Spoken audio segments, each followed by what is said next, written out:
Okay, so the orchid we have in review for today is this very interesting and very unique orchid right here.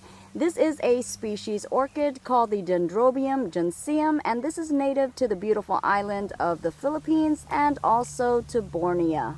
This orchid is considered to be an epiphytic orchid, and in the wild it would grow in trees and also other vegetation. But domesticated, you can either choose to grow them in pots, perhaps mounted, other forms of media, and also in your baskets. And they aren't picky when it comes to growing them, so indeed you can have a variety and an assortment of different materials and media to work with, or whatever other handy dandy containers that you can find, such as this one right here, which is a snail shell. So indeed, this is the way that an orchid gets revenge on snails. Teenage Mutant Ninja Orchid, Teenage Mutant Ninja Orchid, orchid in a snail shell, orchid power. Let this be a warning to each and every snail in my garden. If ya come near my orchids, this indeed will happen to ya.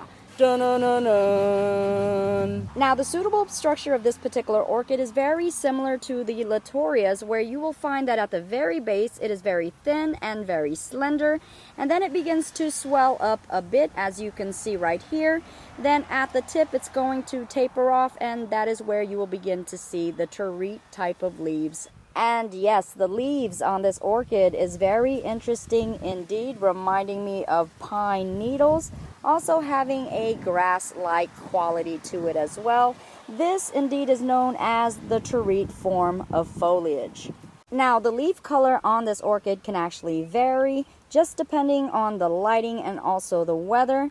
And here you're seeing a greenish color, and if we go up here you're going to see more of a darker maroonish color, and that can be either caused by too much light or perhaps too cold of temperature. Now, however way you do decide to grow your orchid, just keep in mind that it does have a pendulous growth habit, where you will see the canes and also the foliage that actually droop and cascade downward. So the most attractive way to display this orchid would be to allow it to grow as it would in nature, and that would be the easiest way to manage this orchid as well. Now, a common occurrence of this orchid is the fact that it may lose its leaves, and normally when it does lose its leaves, you will find that in place of those leaves are little offshoots or little baby keikis that will grow from the matured pseudobulb. Now, the growth habit of this orchid can actually be very deceptive, and if you're not familiar with how this orchid grows, it can actually fool you, as it did me when I first got it.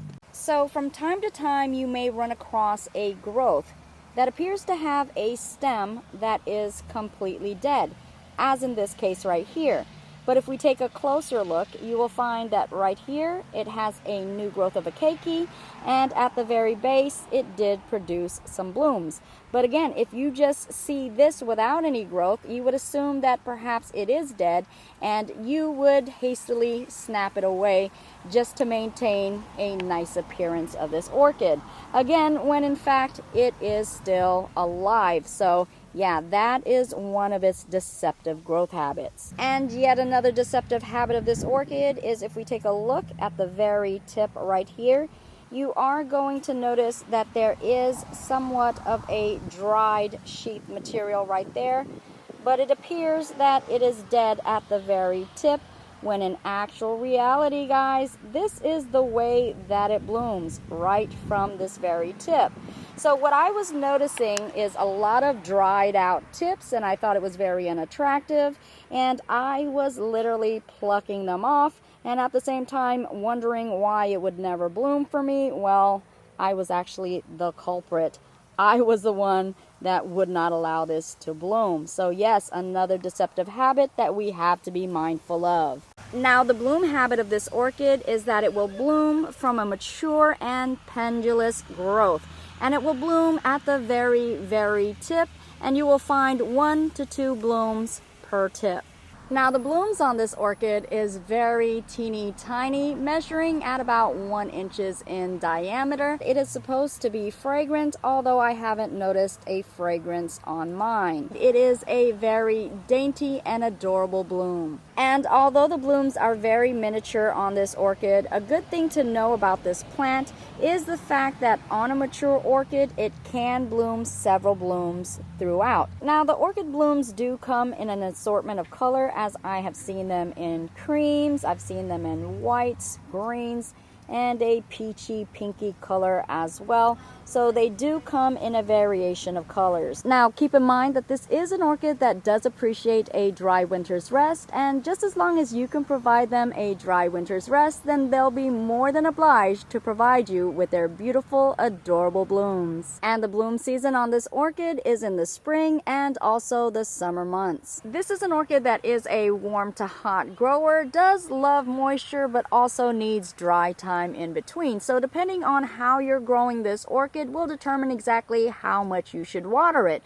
Now if it's mounted, a good idea is to water them daily, and of course if it's potted, a good idea would be to water them at least twice a week. And although this is not a large orchid, keep in mind that it does like to branch out, so it will still need a decent amount of space. Now this is an orchid that does appreciate medium light, so your phalaenopsis type of lighting on this orchid. And I've got to tell you, this is a very easy to grow orchid. I know I did give you some care tips on this, but I grow this orchid right outside, and I have to tell you, this has seen some drought.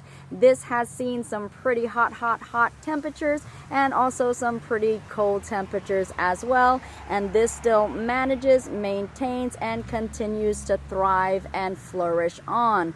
As a matter of fact, this right here is not at its prime. We're still in the winter time here, so this is actually even more attractive than what it is now. This is a very unique looking orchid, especially knowing the fact that this is a Dendrobium.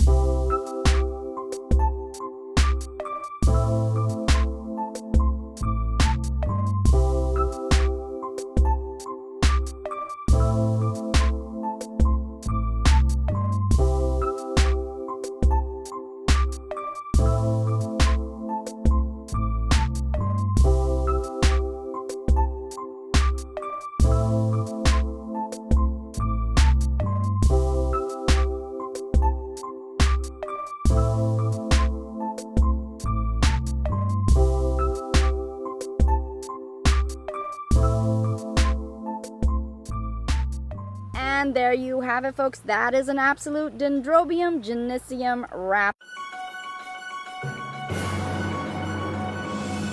And speaking of orchid in a shell, do you see this one right here? Oh me, oh my, what a beautiful and lovely display. And this actually came to me with 2 bulbs, these 2 right here. And you see they are growing very, very healthy and very happy. And indeed, I'm hoping this year that I may get something from it. But indeed, I put it in a shell and it is growing very, very well. Hey, I'm a poet and I don't even know it. Well, I do want to tell you guys that this orchid right here is a UFO, unidentified, fabulous orchid right here. I do believe it is an Oncidium type, and this is coming to me from Mr. Todd of Todd's Tropical, which is my friend, also fellow orchid grower and lover and YouTuber, growing his orchids right out of Florida. Indeed, he is a wonderful grower with a great collection, so be sure to check him out. And I just absolutely love it. Makes such a creative display and such a beautiful orchid. Thank you so much, Todd. I really do appreciate, and I'm sending much love to you, my dear orchid friend. I thank you guys so much for allowing me to share this information with you, and I'm hoping that you learned something new, and perhaps I've inspired you to go ahead and jump into the wonderful and never-ending world of orchids. And please be sure to let me know exactly what your thoughts are about this Dendrobium junceum right here. And please be sure to post those comments below. And if you like this video, please be sure to like, share, and also subscribe, and turn that bell notification button on so you will know when I post a new video. I thank you guys so much, and as you guys already know, I do truly love and appreciate each and every one of you guys all. I will see you guys later, and I'll also grow with you guys later as well. Bye bye for now. Mwah.